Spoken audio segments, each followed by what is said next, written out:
Jesus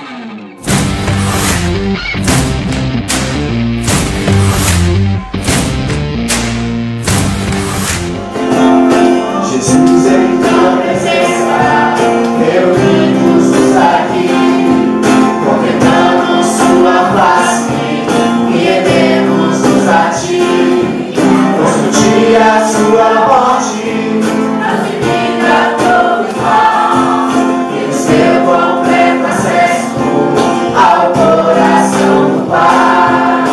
O véu que separava já não separa mais, a luz que outrora apagada agora brilha, cada dia brilha mais. Só pra te adorar e fazer seu nome grande e te dar o louvor que é devido. Estamos nós aqui, estamos nós aqui, estamos nós aqui. O véu que separava já não separa mais, a luz que outrora apagada agora brilha e cada dia brilha mais. Só pra te adorar e fazer seu nome grande e te dar o louvor que é devido. Glória a Deus. Estamos nós aqui. Declare isso com seu coração. Estamos nós aqui. Estamos nós aqui. Estamos nós aqui. Nós tivemos aqui no último domingo, Denilson, vamos usado aqui por Deus, trouxe uma palavra em João 10, do bom pastor, do qual a gente retoma o nosso estudo do livro de João. A gente quer que a igreja compreenda o Evangelho que foi revelado em João e que seja edificado por ele. Amém? A gente viu aqui no sermão anterior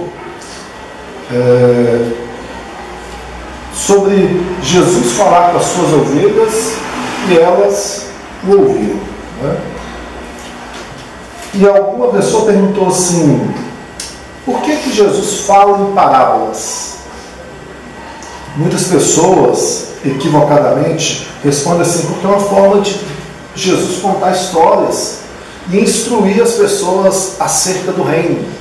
Só que nós já aprendemos nas Escrituras que não foi por este motivo que Jesus falava em parábolas.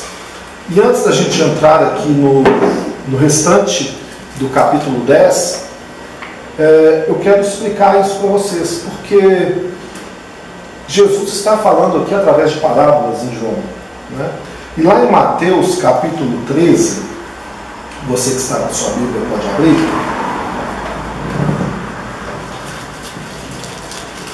Você vai ver Jesus respondendo por que ele falava em parábolas, porque ele não, ou seja, porque ele tinha essa prática comum, e os seus discípulos então um dia o questionou. Ele falou assim: por que o senhor fala tanto em parábolas, né?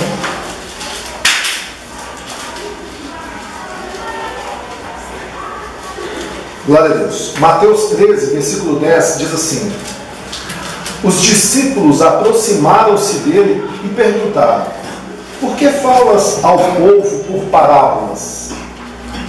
Ele respondeu: a vocês foi dado o conhecimento dos mistérios do reino dos céus, mas a eles não.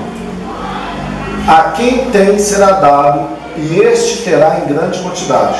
De quem não tem, até o que tem lhe será tirado. Por essa razão eu lhes falo por parábolas, porque vendo eles não veem, e ouvindo não ouvem e nem entendem. Nele se cumpre a profecia de Isaías: ainda que estejam sempre ouvindo, vocês nunca entenderão. Ainda que estejam sempre vendo, jamais perceberão. Pois o coração deste povo se tornou insensível, de má vontade. Ouviram com seus ouvidos e fecharam os seus olhos. Se assim não fosse, poderiam ver com os olhos, ouvir com os ouvidos, entender com o coração e converter-se, e eu os curaria.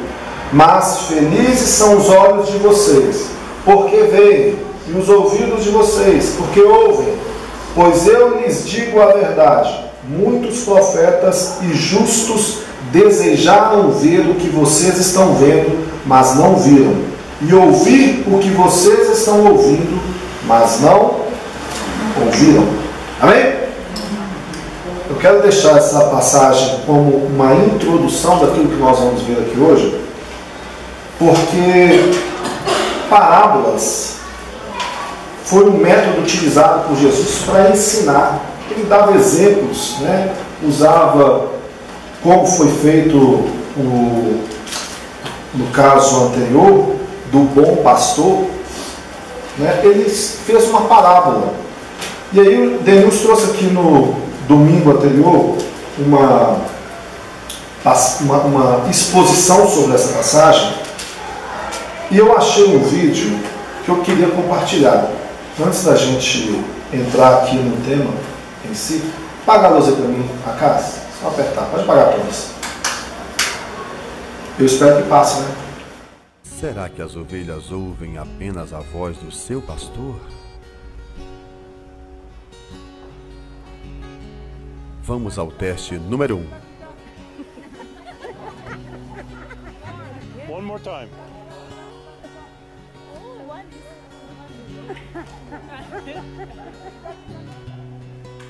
Teste número 2.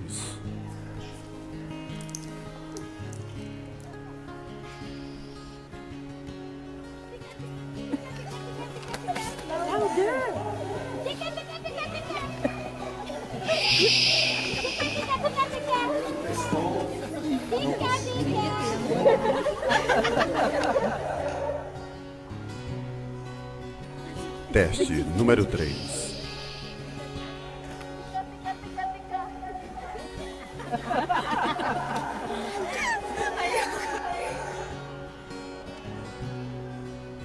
Agora vamos ao pastor das ovelhas.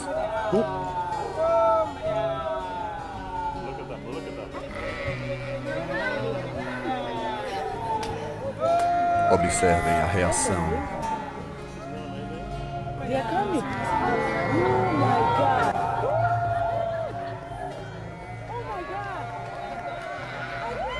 Sim, elas ouvem apenas a voz do seu pastor. Oh my God, this is amazing!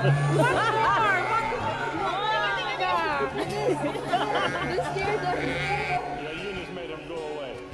Oh my God! Was that cool or what? Disse Jesus: as minhas ovelhas ouvem a minha voz.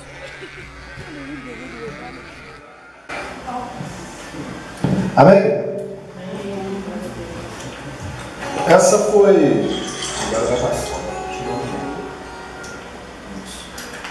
a passagem que Denilson trouxe aqui no domingo, falando sobre o bom pastor. Ele fala e elas a ouvem. E ali nesse vídeo, não somente esse, se você pesquisar na internet, você vai ver vários vídeos semelhantes, no qual o pastor, quando ele chama, as ovelhas dele o ouvem. Os demais pode ficar chamando, pode se repetir, pode fazer imitações, mas elas ouvem a voz do seu pastor. E Jesus usou este exemplo para falar sobre aqueles que ouvem o seu chamado, sobre os seus eleitos, sobre os seus filhos, aqueles que Deus o deu. E é um pouco sobre isso que eu quero tentar continuar no dia de hoje, nessa passagem que nós temos no livro de João. Ainda lembrando do domingo anterior, né, quando Jesus nos é apresentado como este bom pastor, e o falso líder, o falso profeta, os fariseus daquela época são mostrados como ladrões, aqueles que vêm, senão para matar, roubar e destruir, porém aqueles que estavam em Cristo, eles tinham a vida. O que aconteceu naquele episódio? Chegaram a chamar ou atribuir aquilo que Jesus fazia como obras de demônios. Então, se Jesus tinha autoridade, se Jesus estava fazendo alguma coisa, eles falavam, olha, isso também deve ser uma obra com poderes demoníacos. O seu pai deve ser Beelzebub, né? E é dentro deste contexto que nós vamos tentar caminhar no dia de hoje, porque a continuação é sempre aquele povo tentando colocar Jesus contra a parede, tentando o fazer de alguma forma pecar com as suas palavras, tentando em alguns momentos matá-lo pelas suas próprias palavras. E agora nós estamos na continuação e eles estão ali numa festa chamada Festa da Dedicação em Jerusalém. A Festa da Dedicação, que hoje em dia ainda é celebrada pelo povo judeu, é chamada hoje de Hanukkah, é uma festa em que o povo judeu celebra quando uma revolta que aconteceu em 164 a.C., quando o povo macabeu, você já deve ter ouvido falar dos macabeus, os macabeus estão nos livros apócrifos, né? Aqueles que a igreja evangélica não consideram como livros inspirados por Deus, mas se você pegar a Bíblia de Jerusalém, né, aquela Bíblia dos católicos, você vai ver o livro de Macabeus. Foi quando o povo judeu se revoltou contra os assírios, né, que estavam lá naquela região, e os expulsaram de lá. Então eles celebram a festa e eles estavam no meio dessa celebração. E é isso que nós vamos tentar aqui discorrer do versículo 22 até o 42. Amém? Vai ser uma exposição rápida, apesar de ser muitos versículos, né? Nós estamos falando de 20 versículos. E para que eu não tenha que ler os 22 versículos, mas você pode abrir em João, capítulo 10. A continuação daquilo que foi falado no domingo passado vai ser do versículo 22 até o 42, até o final. Eu trouxe em formato de vídeo para que vocês possam se situar um pouco no ambiente, se o áudio ali deixar. Então, novamente apague. Vamos ver se vocês estão bem das vistas para enxergar a Bíblia com a luz apagada.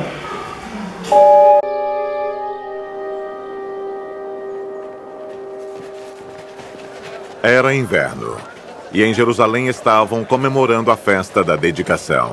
Jesus estava andando pelo pátio do templo, perto da entrada chamada Alpendre de Salomão. Então o povo se ajuntou em volta dele e perguntou: até quando você vai nos deixar na dúvida? Diga com franqueza, você é ou não é o Messias? Jesus respondeu: eu já disse, mas vocês não acreditaram. As obras que eu faço pelo poder do nome do meu Pai falam a favor de mim. Mas vocês não creem, porque não são minhas ovelhas. As minhas ovelhas escutam a minha voz, e eu as conheço e elas me seguem. Eu lhes dou a vida eterna, e por isso elas nunca morrerão. Ninguém poderá arrancá-las da minha mão. O poder que o Pai me deu é maior do que tudo, e ninguém pode arrancá-las da mão dele. Eu e o Pai somos um. Então eles tornaram a pegar pedras para matar Jesus.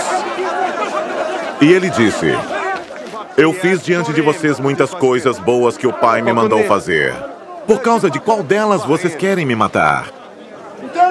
Eles responderam: não é por causa de nenhuma coisa boa que queremos matá-lo, mas porque ao dizer isso você está blasfemando contra Deus, pois você, que é apenas um ser humano, está se fazendo de Deus. Então Jesus afirmou: na lei de vocês está escrito que Deus disse: vocês são deuses. Sabemos que as escrituras sagradas sempre dizem a verdade. E sabemos que, de fato, Deus chamou de deuses aqueles que receberam a sua mensagem. Quanto a mim, o Pai me escolheu e me enviou ao mundo. Então por que vocês dizem que blasfemo contra Deus quando afirmo que sou filho dele? Se não faço o que o meu Pai manda, não creiam em mim. Mas se eu faço e vocês não creem em mim, então creiam pelo menos nas coisas que faço. E isso para que vocês fiquem sabendo de uma vez por todas que o Pai vive em mim e que eu vivo no Pai. A essa altura tentaram novamente prendê-lo, mas Jesus escapou das mãos deles. Ele voltou de novo para o lado leste do Rio Jordão. Foi para o lugar onde João Batista tinha batizado antes e ficou lá. E muita gente ia vê-lo dizendo: João não fez nenhum milagre, mas tudo o que ele disse sobre Jesus é verdade. E naquele lugar, muita gente creu em Jesus. Amém? Pode ser. É exatamente o texto que nós iríamos ler. Então, achei melhor a gente passar um vídeo para a gente tentar um pouco se adentrar dentro desse texto. Tendo lido, tendo ouvido, vamos orar. Senhor, fale conosco nesta noite. Abençoe as nossas vidas por meio da Tua Palavra. Santifica-nos, ó Pai, na Tua verdade. A Tua Palavra é a verdade, Pai. Em nome de Jesus, nós te pedimos que o Teu Espírito esteja conosco. Nos guie, nos santifique. Fale conosco, Pai. Em nome de Jesus. Amém. Amém? Primeira coisa que a gente precisa lembrar quando a gente volta para a série expositiva do livro de João. Para que o livro foi escrito? O livro de João foi escrito para que nós creiamos que Jesus Cristo é o Filho de Deus. João 20:31. Para que nós creiamos que Jesus é o Filho de Deus. Essa é a mensagem do livro de João. Se a gente pegar o livro de João desde o início, desde a sua introdução até o final, o que João está querendo fazer com que os seus ouvintes, para que o povo daquela época, para que a igreja, para que nós aqui hoje tenhamos uma seguinte certeza: que Jesus Cristo é o Filho de Deus. Amém? Lá em João 1, do versículo 1 até o 5, ele diz assim: no princípio ele era a palavra, e ele estava com Deus, e ele era Deus. Ele estava com Deus no princípio, e todas as coisas foram feitas por intermédio dele. Sem ele, nada do que existe teria sido feito. Nele estava a vida, e esta era a luz dos homens, e a luz brilha nas trevas, e as trevas não a derrotam. Amém? Então, João tem uma decisão, ou seja, um objetivo, um propósito claro ao escrever o seu livro. Para que nós que estamos aqui hoje, né? Não vou ficar lembrando muito do passado, então nós que estamos aqui hoje, nós creiamos que Jesus Cristo é o Filho de Deus. Amém? Eu não vou ter que ficar mandando ninguém cutucar o vizinho aí falando sobre isso não, né? Jesus é Deus, irmãos. Lá em Hebreus 1:3 diz assim: o Filho é o resplendor da glória de Deus e a expressão exata do seu ser, sustentando todas as coisas por sua palavra poderosa. Depois de ter realizado a purificação dos pecados, ele se assentou à direita da majestade nas alturas. Já em Tito 2,13 diz: enquanto aguardamos a bendita esperança, a gloriosa manifestação de nosso grande Deus e Salvador, Jesus Cristo.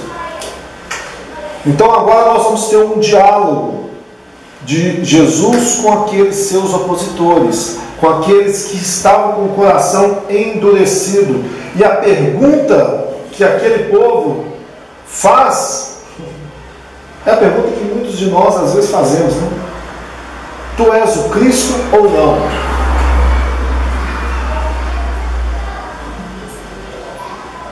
Jesus estava em todo o tempo realizando milagres, ensinando, seja na sinagoga, seja no rio, seja nos montes. Jesus estava ensinando acerca do reino de Deus. E no meio a este ensino, ele sempre estava realizando algum milagre. Ora curando, ora libertando, ressuscitando. E aquelas pessoas estão perguntando: tu és o Cristo ou não? João Batista, quando viu ele chegando até ele para ser batizado, apontou e disse: eis o Cordeiro de Deus que tira o pecado do mundo. E todas aquelas pessoas, até os escribas, sabiam que João Batista tinha autoridade. Sabiam que João Batista ou era um profeta, ou era alguém de muita autoridade para se questionar. Tanto que Jesus pega eles justamente nessa situação. Se ele era profeta, por que não deram ouvido? E ele aponta para Jesus falando: eis o Cordeiro de Deus que tira o pecado do mundo. A história que eu estou lendo, narrando aqui, não é uma história de Nárnia. Não é uma invenção de algum escritor que estava inspirado e pensou em todo o ambiente histórico das Escrituras para montar capítulos, livros, momentos e fazer com que essa junção fosse perfeita. Apesar que tem quem diz, salvo engano, Thomas Carlyle, em 1900, uma declaração dele é o seguinte: se o homem escreveu a Bíblia, eu faço deste homem meu Deus, porque somente uma cabeça iluminada, divina, consegue criar um personagem como Jesus. E ele nem está falando da história, ele está falando de Jesus. E quando a gente lê sobre Jesus nos Evangelhos, nós devemos ficar impactados com a grandeza dos detalhes, com a grandeza de pequenas palavras, ou qualquer ensinamento de Jesus. Jesus, sempre que abre a sua boca, merece a nossa atenção redobrada. E aqui agora ele está escrevendo para nós, para falar para cada um de nós que estamos aqui hoje, dia 8 de março de 2020, que Jesus é o Filho de Deus. Amém? Quando a gente começa a ler no capítulo 10, está aberto aí sua Bíblia, em João 10, versículo 22. Pega mais, se Deus quiser. O ambiente então era de uma festa. Jesus está ali no meio do templo, ali do pórtico de Salomão. As pessoas estão olhando para ele e o rodeiam, e aí começa a perguntar, a fazer essa pergunta claramente: tu és o Cristo? Versículo 25, Jesus então vai responder: eu já te disse e não creis. As obras que eu faço em nome de meu Pai, essas dão testemunho de mim. Mas vocês não creem, porque não sois as minhas ovelhas. As minhas ovelhas ouvem a minha voz, eu as conheço e elas me seguem. Jesus, Denilson aqui no domingo passado falou do bom pastor. O bom pastor é um pastor de ovelhas. Esse pastor agora está dizendo aqui: sabe por que vocês não conseguem ouvir? Porque vocês não são minhas ovelhas. Porque se vocês fossem, vocês iriam crer.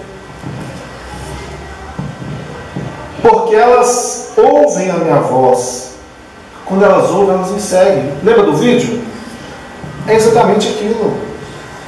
Chega os falsos, chama e ela não ouve. Agora, quando é o pastor, ela ouve. E quem é o nosso sumo pastor? É Jesus. Amém? É Jesus. Qual que era o plano de Deus em Cristo ali? Salvar as suas ovelhas, salvar os seus eleitos, salvar aqueles que ele tinha a missão de ir buscar. É a mesma coisa que está acontecendo hoje em nossas vidas por meio de Cristo. O que Jesus fez naqueles dias e que ele está fazendo hoje também? A mesma coisa. Quando a gente lê Mateus 11, 28, que foi citado aqui pelo Denilson, ele diz: vinde a mim todos os que estáis cansados. E a gente fala isso para o mundo. Só que o mundo não vem. Às vezes uns vêm, outros não. Às vezes uma pessoa está passando por um momento de grande tribulação e luta, e aí por causa daquela situação ela fica até mais acessível.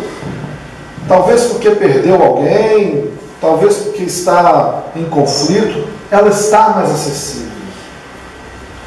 Mas será que ela está vindo pelo chamado? O chamado do pastor? Consideramos aqui, quando eu estou, todo o texto que fala pastor aqui, eu estou falando de Jesus Cristo, está vendo? Hoje nós temos a oportunidade de ouvir sobre Cristo aqui na igreja, na internet, em rádio, televisão. A gente fica ouvindo N testemunhos, né, de bênçãos, das mais variadas, de milagres, muitas pessoas falando sobre coisas que conseguiram. Você liga a sua TV em um programa de crente e você vê pessoas lá falando assim: olha, eu agora tenho isso, Jesus está me abençoando demais. Nossa, como se a bênção demais fosse a salvação, né? Se as coisas que você obtém ou tem, se é isso que te dá satisfação em Cristo, então não é Cristo a sua satisfação, é isso. Não é? Isso é claro. A Mega Sena pode te dar essa satisfação. Um médico pode te dar uma satisfação. Um namorado, uma namorada, um casamento, várias coisas podem nos dar uma satisfação. Mas isso não é a salvação. Nos tempos de Jesus ocorriam muitos milagres, as pessoas contemplavam. Imagina só, via as pessoas ali, via um leproso sendo curado na cara deles. Eles viam as pessoas recebendo milagres, um homem com um braço lá por tantos anos.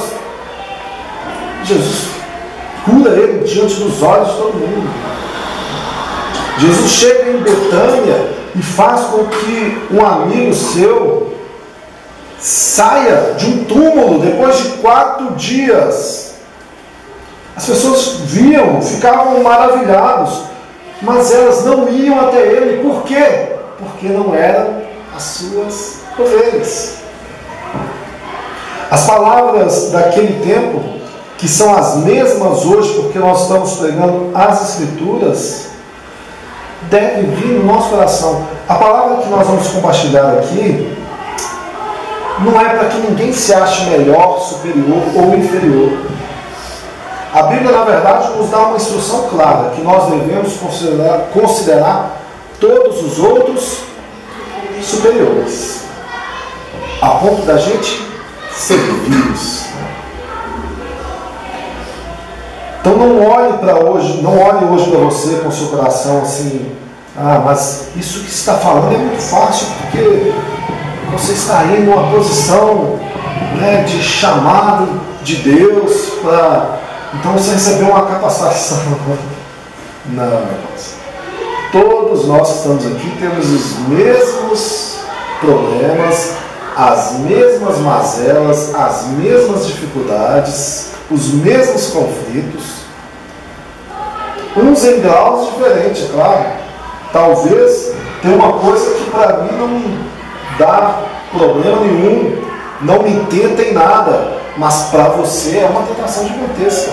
Mas outra coisa para mim, que para você é algo supérfluo, para mim é uma tentação gigantesca. Nós somos todos de natureza pecaminosa. Lembra disso, tá? Não é à toa que Lutero cita, olha, eu achei, né, que aquele velho homem tinha se afogado nas águas do batismo. Mas ele sabia nadar, né? Então ele não está afogado, ele bate na porta. A gente olhar para as coisas, para os exemplos, para a mensagem, isso não faz de nós um salvo. Jesus diz claramente: eu e o Pai somos um. E quando ele diz isso na continuação do versículo, porque ele está falando, olha, as minhas ovelhas, elas ouvem minha voz, eu lhes dou a vida eterna, e ninguém vai arrebatar da minha mão, porque Deus é poderoso. Isso tem que nos dar uma confiança primeiro em nós, que não depende de nós a nossa salvação. Não depende do que a gente faz, não depende do que a gente estuda, da sua quantidade de oração. Não é uma obra sua, é uma obra de Deus. E ninguém pode arrebatar das minhas mãos. Ele diz no versículo 29, meu Pai que me deu, e Ele é maior do que todos, e ninguém pode arrebatá-los da mão de meu Pai. Então, essas ovelhas que ouvem a voz de Jesus estão seguras nas mãos do Pai. Ele é maior que todos, ou alguém que é maior. Você pode ter essa compreensão equivocada, talvez, de achar, não, mas eu tenho meu livre-arbítrio e eu não vou seguir a Jesus. Eu não quero. Você nunca foi chamado. Essa é a questão. Aqueles que o Pai lhe deu, nenhum deles se perdeu. E ninguém pode ser arrancado das suas mãos. Agora, se você está ouvindo o Evangelho, você está ouvindo a mensagem da cruz, ouvindo a mensagem do Senhor, isso entrou no seu coração, você confiou em Deus, confiou na mensagem, confiou em Cristo, Ele fez isso no seu coração. Ele está te chamando, porque a ovelha ouve a voz do seu pastor. E aí ele vai falar uma frase aqui que vai acarretar um grande problema. E diz, eu e o Pai somos um, versículo 30. O que ele diz sobre ele e o Pai é o que ele diz sobre nós e ele também. Lá em João 14, 23 diz assim, se alguém me ama, guardará a minha palavra, meu Pai o amará, nós viremos a ele e faremos nele morada. Nós seremos um com o Pai. É um milagre, né? É um milagre, é algo que a gente não consegue conceber. Você continua sendo você, mas Deus habita em você. É o que ele está dizendo aqui para eles. Olha, eu e o Pai somos um. Eles têm a sua, cada um a sua identidade, a sua personalidade, mas ele e o Pai são um. E aí, isso acarreta novamente um problema, porque quando eu trouxe o vídeo exatamente para quê? Para que a gente se situe um pouco no ambiente de Jesus. O ambiente de Jesus não é um ambiente tão legalzinho igual a nós, né? A gente chega aqui e fala assim, nós somos filhos de Deus. Ou você sai fora e fala para as pessoas, olha, arrependam-se, creiam no Evangelho. Hoje a mensagem é mais boazinha, né? É Jesus te ama. Continue aí, mas Jesus te ama. Pode continuar com Jesus te ama. Desde que você mostre claramente por que ele ama, o que ele fez, qual foi o preço desse amar, qual foi o preço dele morrer, por que ele morreu. Aí você vai estar dando sentido a um Jesus te ama, né? Mas as pessoas estavam sempre com o seu semblante fechado para Jesus quando ele chegava e anunciava essas coisas. Eles queriam matá-lo. Mais uma vez, João relata que 4 vezes, essa é a 4ª vez que eles pegam em pedras para querer matar a Jesus por causa das suas palavras. Imagina você falando. Quando a gente é perseguido por alguém, é algo muito ruim. Você pode até assim ser mais ou menos igual eu, que sou mais zen com essas questões, né? Mas é ruim se alguém ficar te perseguindo, falando, querendo o seu mal. Você começa a perder noite, você perde paz. E nós temos aqui Jesus, que é a própria paz, né? Porque em meio a pessoas com raiva, querendo lançar pedra, com a sua certeza e convicção de que estavam fazendo algo talvez certo, piedosamente certa. Que isso? O Senhor está falando que ele é Deus? Um homem? Um comedor de feijão igual eu? Vou matá-lo. Isso é um absurdo ao zelo e à santidade e à grandeza de quem Deus é. Só que Jesus, ele é calmo. Amém? Eles estão acusando, olha, você é um blasfemo. Mas com a palavra, Jesus os desarma. Com a sua mansidão. Olha só, versículo 32, ele diz: muitas boas obras da parte de meu Pai eu tenho mostrado. Por qual destas vocês querem me apedrejar? 33, não é por nenhuma boa obra que vamos te apedrejar, mas por blasfêmia, porque sendo tu um homem, te fazes Deus.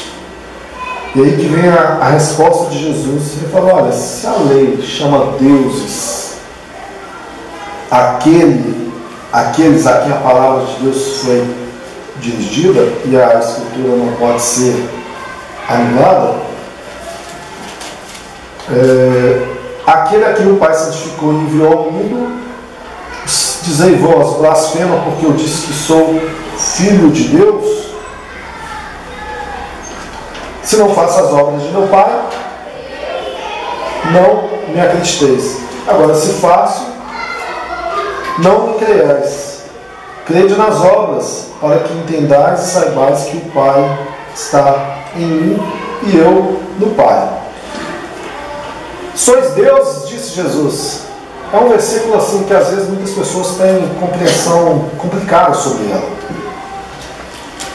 Jesus está explicando uma referência que foi utilizada em Juízes, do qual a palavra foi dada, essa definição foi dada àqueles homens, aquelas pessoas que tinham uma atribuição espiritual de conduzir, de governar, tinham funções, digamos, divinas para abençoar e servir o povo.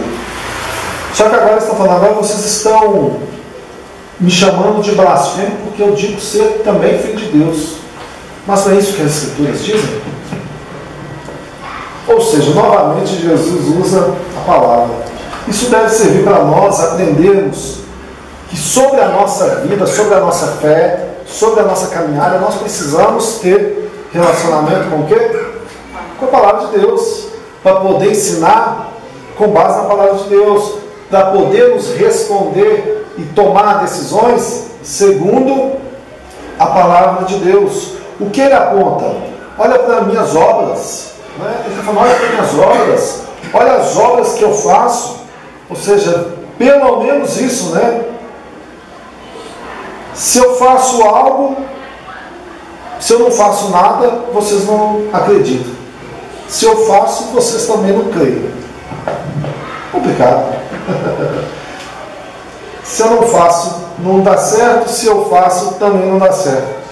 Olha as minhas obras. Pelo fruto se conhece a árvore. E Jesus está ensinando, está mostrando, olha, eu tenho ensinado, eu tenho servido, eu tenho curado, eu tenho mostrado o reino dos céus para essas pessoas. Só que elas não conseguiam confessar Jesus como um Filho de Deus. E este Espírito, João também vai escrever isso lá na sua epístola, ele diz que todo aquele que nega que Jesus veio em carne e que ressuscitou, subiu aos céus, está sentado, ou seja, é o espírito do anticristo. É o espírito daqueles que negam a Cristo. Novamente, então, o que eles queriam? Prendê-lo. Novamente, eles queriam matá-lo, independente das provas, independente da palavra, independente do que ele mostrava. Por quê, irmãos? Porque eles não queriam abandonar a incredulidade do coração deles. Eles não queriam abandonar aquilo que eles tinham como convicção. E agora, novamente, Jesus está diante deles, explicando, mostrando, e eles não querem abraçar a salvação. Quando negam a Jesus, estão abraçando a condenação. O Evangelho, irmãos, a loucura da mensagem do Evangelho é um método que Deus usou para salvar homens e mulheres. Nós que estamos aqui hoje, por que nós estamos aqui? Porque nós cremos em Jesus Cristo como Filho de Deus. É o que nós precisamos crer. A continuação, versículo 39 em diante, diz assim: outra vez procuraram prendê-lo, mas ele lhe escapou das mãos e retirou de novo para além do Jordão, para o lugar onde João batizava no princípio, e ali ficou. Muitos foram ter com ele e diziam: João, na verdade, não fez sinal algum, mas tudo quanto disse deste homem era verdadeiro, e muitos creram nele. Para a gente terminar, já que é uma passagem rápida, de um acontecimento rápido, só para a gente compreender o contexto e pensar um pouco sobre nós de aplicação. Hoje, irmãos, o que a gente tem? Muita gente atrás de milagres, muita gente atrás de revelações, misticismos, aquilo que pode fazer com que a pessoa se sinta dentro de um ambiente espiritual, de um clímax com Deus, para dizer: olha, eu estou tendo uma experiência com Deus. Muita gente hoje precisa de ter um arrepio,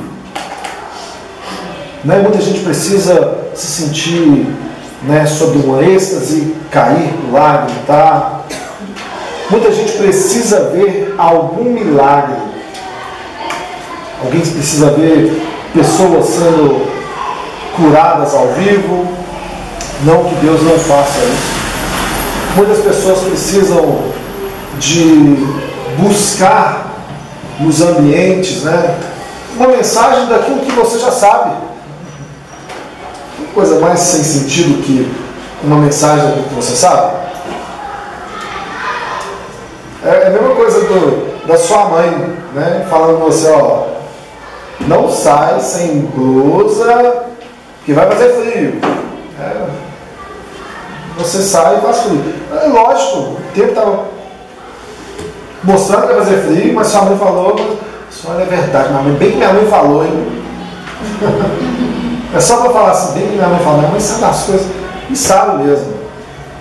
Agora, hoje em dia as pessoas buscam essas questões, buscam esses misticismo, buscam essas coisas para tentar falar: veja como Deus está agindo. Mas isso dificilmente eu vejo mudança. Muitas pessoas comeram dos pães multiplicados e dos peixes, e muitas dessas pessoas gritaram: crucificam. Muitos leprosos foram curados, mas, conforme a gente lê, um volta. A gente vê muitas pessoas recebendo coisas na caminhada das Escrituras, mas não sendo gratos, é o que a gente pode dizer. E isso, o que acontece? Milagre não é sinônimo de salvação. Você tem esse milagre ali, nossa, eu recebi uma bênção no meu trabalho, um aumento 2 vezes meu salário. Glória a Deus, amém. Que seja útil, que seja bênção, que você seja sábio. Mas isso não quer dizer que você recebeu a salvação. João Batista é considerado o maior dos profetas pela boca do próprio Filho de Deus, Jesus. E o que nós lemos aqui agora é que Jesus se retirou daquele ambiente e foi lá para onde João batizava. E ali ele cita essa questão de João. Olha, João falava muito sobre Jesus. E o que ele falava era verdade. E muitos criam nele. É o que está escrito aqui. Olha que interessante. João Batista, sendo o maior profeta, sendo aquele que foi o precursor da vinda do Filho de Deus, não realizou nenhum milagre. A gente não vê João Batista ressuscitando ninguém, curando ninguém, realizando as bênçãos de casamentos e tantas outras coisas. João estava ali e pregava a verdade sobre o Filho de Deus, e muitos criam nele. Hoje em dia, nós estamos, às vezes, muito atrás de misticismo, né? A gente precisa, acha que isso, se fizer mágica, as pessoas ficam encantadas. Mas isso não faz com que você abandone seu ídolo. Qual que é a maior blasfêmia que Jesus nos ensina aqui neste texto, que João deixa claro para nós? A maior blasfêmia não foi Jesus se declarar Filho de Deus. A maior blasfêmia é negar que Jesus é o Filho de Deus. Porque uma vez que a gente nega que Jesus é o Filho de Deus, nós estamos praticamente impossibilitando de estar com o único aquele que pode nos salvar. Porque Jesus é o meio para toda a salvação. Amém? Hoje, nós podemos olhar para Jesus. Olha para Jesus. Eu até fiz uma frase aqui que diz o seguinte, né? Se Jesus não é Deus, ele era louco. Agora, se ele é Deus, quem é louco é você de negá-lo. Pensa no ambiente. Um homem que vem, forma para si discípulos, cura pessoas, realiza milagres e, como eu disse no princípio, não em Nárnia, mas aqui na nossa terra, só que foi no passado um pouco distante. Este homem realizou milagres, curou, foi morto e ressuscitou. Se ele não era filho de Deus, ele era louco por se dizer ser filho de Deus. Louco mesmo. Agora, se ele não é louco, e ele é realmente o Filho de Deus, o louco sou eu, o louco é você de negar que Cristo é o Filho de Deus e a gente não correr para ele. Se a gente realmente crê como é o propósito desse livro, que Jesus Cristo é o Filho de Deus, o que a gente deve fazer aqui hoje? Arrepender de nossos pecados, voltar para Cristo, caminhar com Ele, ter Jesus como nosso Senhor e nosso Salvador. Não sei como que você entra aqui hoje, não sei o que te faz talvez pensar em desanimar, mas como eu disse aqui no meio da mensagem, você, todos nós aqui somos fracos. Se nós dependermos de nós mesmos, da nossa força, nós vamos cair. Dentro de casa, O que a gente pode fazer aqui hoje? Não hoje, mas sempre. Adorá-lo, buscar ser cheio do Espírito Santo, querer ser um exemplo para os fiéis, abandonar aquilo que te mata aos poucos, olhar para Cristo, desejar Cristo e ser de Cristo, lembrar que Ele pagou um alto preço pelos seus pecados. Jesus pagou um alto preço por você. Não corra somente atrás de barulhos, corra atrás de Cristo. Amém? Ele está disponível. É o que ele diz: vinde a mim, todos os que estáis cansados e sobrecarregados, e eu vos aliviarei. Feche seus olhos. Pai eterno, a tua igreja reunida em teu nome, nos dias de hoje, Pai, precisa de ti. Senhor, aquele que precisa ser salvo, que seja salvo nessa noite. Aquele que precisa de cura, que seja curado nessa noite. Aquele que precisa de milagre, que receba um milagre. Mas que todos nós, Senhor, todos nós que estamos aqui, possamos ouvir a tua voz. Possamos ouvir a voz do bom pastor. Porque conforme nós acabamos de ler, nós cremos que tu és o Filho de Deus. Nós cremos que tu és Jesus Cristo, o Filho de Deus. Nós te confessamos como nosso Senhor, como o nosso Salvador. Nós precisamos de ti. Salva a tua igreja, abençoa a tua igreja. É o que nós te pedimos. Em nome de Jesus. Amém.